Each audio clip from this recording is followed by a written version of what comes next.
Oh, I'm sleepy this morning. Oh man, good morning everybody. So, first thing I got to do this morning is go underneath the van, and my friend Badge told me there's a little plate on the side of the transmission that'll tell me the exact transmission that's in here, and this morning I'm going to call around and see if I can find a rebuilt transmission, maybe call Ford, maybe they sell a remanufactured one, I don't know. But that's the plan this morning. Take the flashlight, go underneath there, and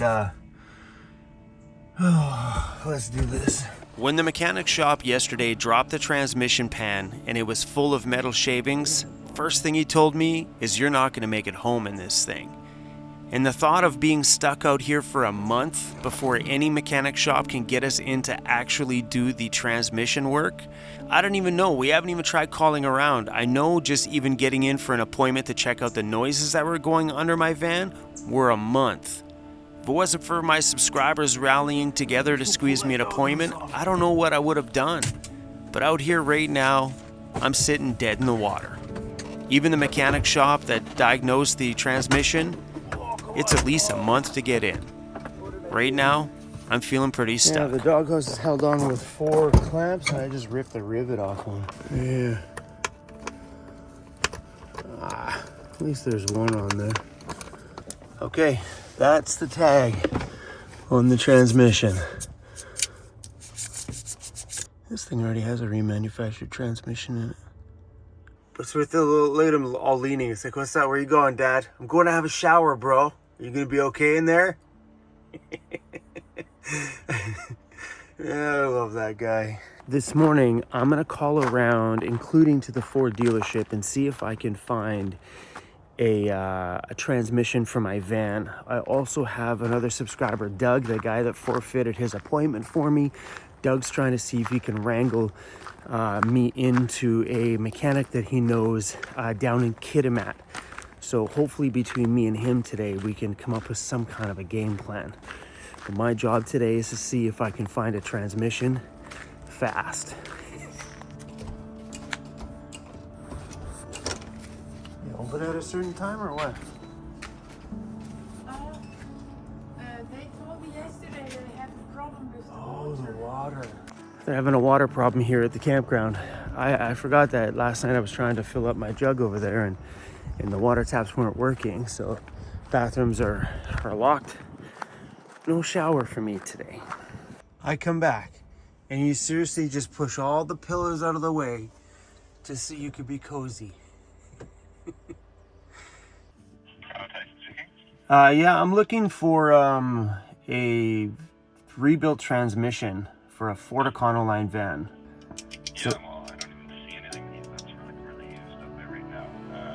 Every phone call I made looking for a rebuilt transmission, something we could have just shipped to us here, drop my broken one out, put the new one back in, and I'd be back on the road, every call I made was no.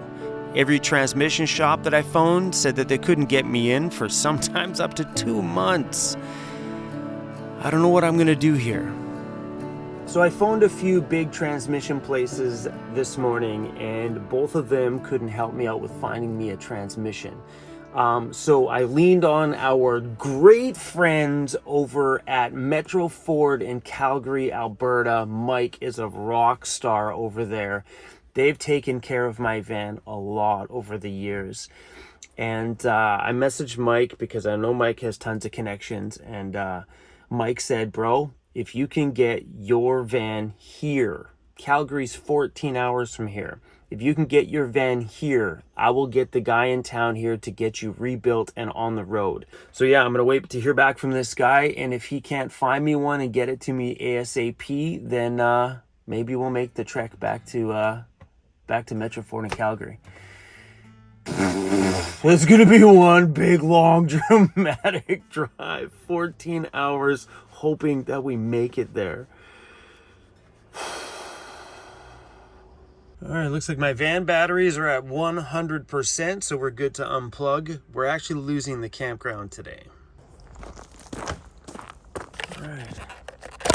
This morning, I have to go into town and put some insurance on my van because my insurance is running out very soon. We need to put some fuel in the van, and then hopefully I'll hear back from those transmission guys and we can put together a plan.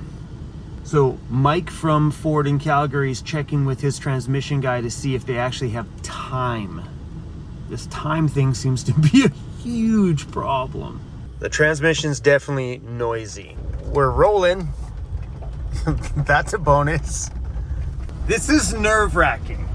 Last thing I want is this big hunk of a vehicle blocking an intersection and then I feel like an idiot.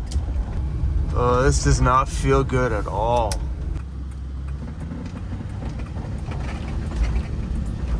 Oh, you just hear it. I don't know if that's the flywheel making. I don't know, man. This thing just doesn't sound good. It's nice and clear out though today. Look at the mountains. We've had a lot of smoky haze out here that's kept us from seeing the beautiful mountains around Terrace. Oh, we made it to the gas station. Yeehaw! All right, van's doing so far so good. We're off to get some insurance on the van right now. There you go. Westland Insurance. Your destination is on the right. Insurance on the van is all done. It cost me $1,000 for a year. 1,024 actually. All right, there's a pet store right next door to me here. I'm gonna pop over there and see if we can grab Cruzy some food. Hey Cruz, you hungry? All I gotta do is say hungry and you perk up. I'm gonna go next door and see if they got some raw food for you, bro. We're gonna stock up a little bit.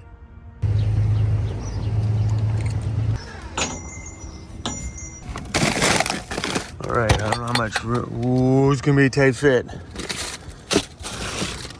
Maybe. Yeah. So here's where I am on the map. Down at the end of Prince Rupert, there's a ferry terminal that goes all the way down to the top of Vancouver Island. That's Vancouver Island. And it's like a 16.5-hour ferry. And I looked it up just now, and the only bookings on that ferry are towards the end of September. So taking that route just to go back, at least when I go back, I could grab the shop van and we could have a vehicle. The other option is to drive into Calgary, which is right there. So it's a 14-hour drive. We got some mountains and some hills to go through here. Nothing I think that's too crazy that I remember. But yeah, it's a pretty okay drive all the way back to Prince George. And then from Prince George, I think it's a pretty decent trek into Calgary. So if we wind back into here, we may be okay if we can find a mechanic in this area. But there's a pretty big high mountain pass between here and going back into the city of Vancouver area. And I'm not sure about taking my van up that super big pass. But I'm pretty sure I'm forgetting something. There might be some really nasty ones along this route here somewhere. But as far as I remember, I think that little bounce through Jasper, Alberta there before we get into the Alberta side there is not so bad. I definitely have this huge desire to always wander. And I've been at the very same campground now for way too long. It's beautiful, got cell service and a shower and water, nice people. But I've been here for 8, 9, 10, 11 days. I don't even know anymore. I'm gonna take one more night here. I figured maybe we should, pause for one more night here at the campground to come up with a real game plan. They have no more powered spots left, so we're going back to one of our original sites, site number 48. Oh, that was scary. It didn't go into gear.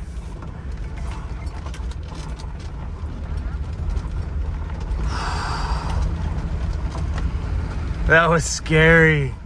You put your foot on the gas and there's nothing. Oh, look who it is. What's up, brother? Hey man, how are you? Whoa, dude, my van just about didn't go into gear. I'm okay, buddy. How you doing? What's up, other broken traveler? I seen, when I drove by over there and I seen your bike there, I was gonna stop, but I was worried about my van not moving again. Did they figure anything out or what? Yeah, my transmission's blown. Really? Yeah, Oh, it sucks. yeah. So now what? I don't know. The guy on the motorbike was actually a subscriber of ours that's been stuck here in this very campground for just about 1 month. He was just telling me that the mechanic that he's been dealing with hasn't even given him a repair date yet, that they're still just waiting for parts. That makes me want to get into this thing and just drive it until the transmission falls right out the bottom. The transmission's screwed anyway. That's the way I'm looking at this thing. That thing is completely done. Torque converter, flywheel, or whatever that thing's called, the flex plate, all of it's screwed. So I'm thinking tomorrow morning I'm going to get up and I'm going to fully send it. I don't know how far we're going to make it, but we're just going to drive until the transmission falls out of the bottom. I don't know what else to do. I am not going to sit here in this town for another month to get into an appointment to get things done, and then a couple weeks later before we get back on the road. I figure if we can full send it to somebody who can actually take care of us, then why the heck not? Life is about adventure. This thing is all about adventure. And sitting here is not giving me any adventure or giving the van any adventure. So hey, why not me, you guys, the van, and Cruzy get on the road and go see what the heck is up that way? You never know, might make it 1 kilometer out of town and we're pulled over on the side of the road and I get to turn on those fancy flashers that I put on the back of my van because we're screwed. It's possible. So tomorrow morning, I am going to send my van maybe to Calgary, Alberta. Yeah, Calgary, which is 14 and a half hours from right here. I thought for sure that I installed this in my van just in case we ran into any bears or moose or anything on the road while we're in northern BC.